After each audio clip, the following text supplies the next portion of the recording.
आज हम बहुत ही अहम मसले को डिस्कस करने वाले हैं जो अक्सर महफिल में बैठे आपके लिए बाइस शर्मिंदगी भी होता है। आज हम बात करेंगे पेट में बनने वाली गैस के बारे में, फार्टिंग के बारे में, जिसे मेडिकल में फ्लैटस भी कहा जाता है। लार्ज इंटेस्टाइन में या बड़ी आंत में मौजूद बैक्टीरियाज हमारी हजम ना होने वाली खुराक को खाकर गैस खारिज करते हैं। 75% तक गैस इन बैक्टीरियाज की फर्मेंटेशन की वजह से पैदा होती है, जिसमें कार्बन डाइऑक्साइड, मीथेन गैस और नाइट्रोजन गैस शामिल है। ये गैस अगर छोटी आंत में, स्मॉल इंटेस्टाइन में बैक्टीरियाज की ओवर ग्रोथ की वजह से बनने लगे तो इसे सीबो कहते हैं। एक आम इंसान में पूरे दिन में 5 से 15 बार गैस का अखराज नॉर्मल है। इससे ज़्यादा हवा खारिज होने की वजूहात में तेज़ खाना खाना और खुराक का सही से हज़म ना होना शामिल है। होता कुछ यूँ है कि जब आप तेज़ खाना खाते हैं या मुंह खोल कर खाना खाते हैं तो हवा आपके मैदे में चली जाती है, और इसके अलावा सिगरेट पीना, च्युइंगम खाना, ये सब पेट में हवा को ज़्यादा करते हैं। इसके अलावा एक ग्रुप है कार्बोहाइड्रेट्स का, जिसे फोर्ड मैप कहते हैं। फोर्ड मैप से मुराद हैं fermentable oligosaccharides, disaccharides, monosaccharides and polyols. Carbohydrate और फाइबर्स की ये किस्म बॉडी में सही से हज़म नहीं हो पाती।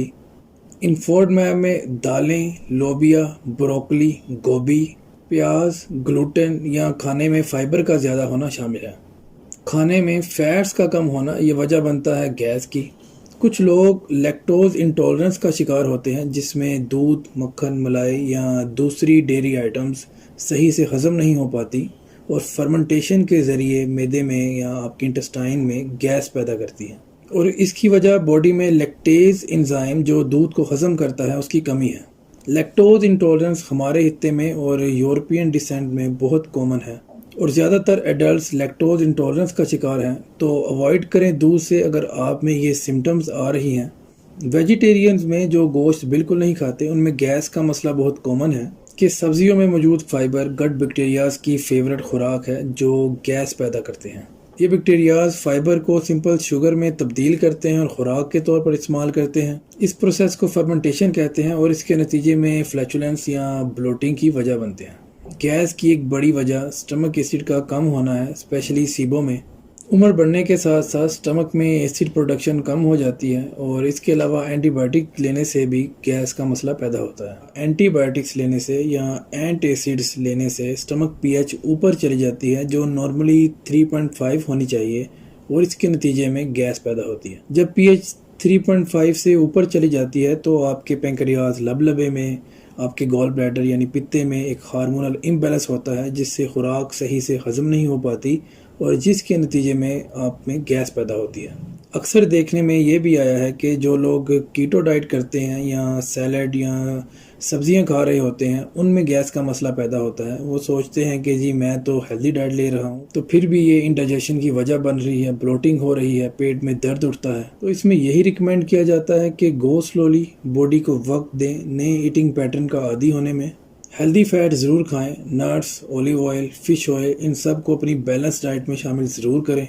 लो स्टमक एसिड लेवल के लिए आप 2 से 3 बिटेन हाइड्रोक्लोराइड के कैप्सूल आप खाने के साथ ले सकते हैं। ये स्टमक के एसिड लेवल को नॉर्मल करता है, पीएच लेवल को नॉर्मल करता है, इंडाइजेशन में हेल्पफुल है। जिंजर टी, अदरक का कहवा बगैर चीनी के, और इसमें सौंफ शामिल करके इसका इस्तेमाल ज़रूर करें।